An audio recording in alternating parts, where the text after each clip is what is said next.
धर्मपुरा के इलाके में एक फायरिंग का वाकया पेश आता है जिसमें प्राइवेट गार्ड्स इमरान नामी शहरी की गाड़ी पर फायरिंग करते हैं। इस फायरिंग के वाकये को किसी तरह से भी जस्टिफाई नहीं किया जा सकता। इस वाकये में सरासर उस गार्ड की गलती थी कि उसने एक मजमे में खड़े होकर फायर कर दिया।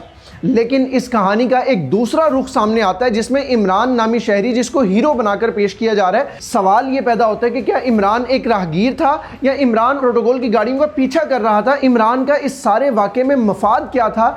इन सवालों के जवाब जब आप सुनेंगे तो कहानी का दूसरा रुख जानकर आप हैरान रह जाएंगे, क्योंकि इमरान एक आम शहरी नहीं था, इमरान एक आम राहगीर नहीं था, बल्कि इमरान ऑनिक्स सिक्योरिटी, जिनके वो गार्ड्स थे जिन्होंने फायरिंग की, उनका कंपेटिटर था। यानी इमरान की भी एक अपनी रेंट ए कार की कंपनी है। वो क्लाइंट जो उस गाड़ी में मौजूद था, जिसका वो प्रोटोकॉल था, वो बेसिकली एक गैर मुल्की पादरी था। उस पादरी ने सबसे पहले इमरान से राब्ता किया रेंट ए कार की सर्विस लेने के लिए, लेकिन इमरान उस कस्टमर को मुतमईन न कर सका। तो वो पादरी ऑनिक्स सिक्योरिटी की तरफ आया और इनकी सर्विस ली और इनसे मुतमईन हो गया। जब ये सारे मामलात इमरान को पता लगे कि इमरान के पास आने वाला पादरी अब ऑनिक्स सिक्योरिटी की सर्विसेज ले रहा है, तो इमरान ने अपनी गाड़ी ऑनिक्स की उन गाड़ियों के पीछे लगाई और बाकायदा सड़क पर तंग करने लगा उस गैर मुल्की मेहमान को। इस वीडियो के मुताबिक इमरान वहां पर खड़ा था और अचानक से ये सारा वाकया रोनुमा हुआ, लेकिन दर हकीकत इमरान केनाल रोड के ऊपर इन गाड़ियों को तंग कर रहा था, इन गाड़ियों में बैठे सवारों को तंग कर रहा था, इन गाड़ियों की स्पीड में खलल पैदा कर रहा था। जाहिर है इन गाड़ियों में एक गैर मुल्की मेहमान बैठा था, अगर उसको कुछ भी होता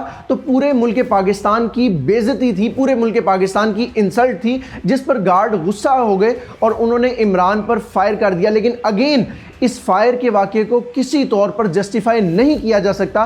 फायर करने की किसी ने इजाज़त नहीं दी थी, किसी भी तरह से आप इमरान को नुकसान नहीं पहुंचा सकते थे, लेकिन दर हकीकत कहानी कुछ और थी जो मैंने आप तक पहुंचाई। इस सारे मामले के बाद इमरान ने जिस जगह पर बैठकर इंटरव्यूज दिए वो भी अपना वही रेंट ए कार का ऑफिस था जो इमरान की अपनी प्रॉपर्टी थी। यानी इमरान ने जो एक बयानिया गढ़ा कि मैं कपड़े का कारोबार करता हूं, मैं कपड़े का ताजिर हूं, वो भी सरासर गलत था। मैं ये नहीं कहता कि वो कपड़े का कारोबार नहीं करते, हो सकता है वो कपड़े का कारोबार भी करते हों, लेकिन इमरान का अपना जाती रेंट ए कार का बिजनेस है जो कि उन्होंने छुपाया ताकि इस कहानी में नया मोड़ ना आ सके, ताकि इमरान को हीरो बनने से कोई ना रोक सके। ये तमाम मामलात आपकी गोश गुजार करने का हरगिज मकसद ये नहीं है कि हम वीगो कल्चर या बदमाशी के इस कल्चर को सपोर्ट कर रहे हैं, बल्कि मुझ समेत हम सब की ये राय होनी चाहिए कि वीगो कल्चर, प्रोटोकॉल कल्चर और तमाम ऐसी सरेआम बदमाशी सिरे से खत्म होनी चाहिए।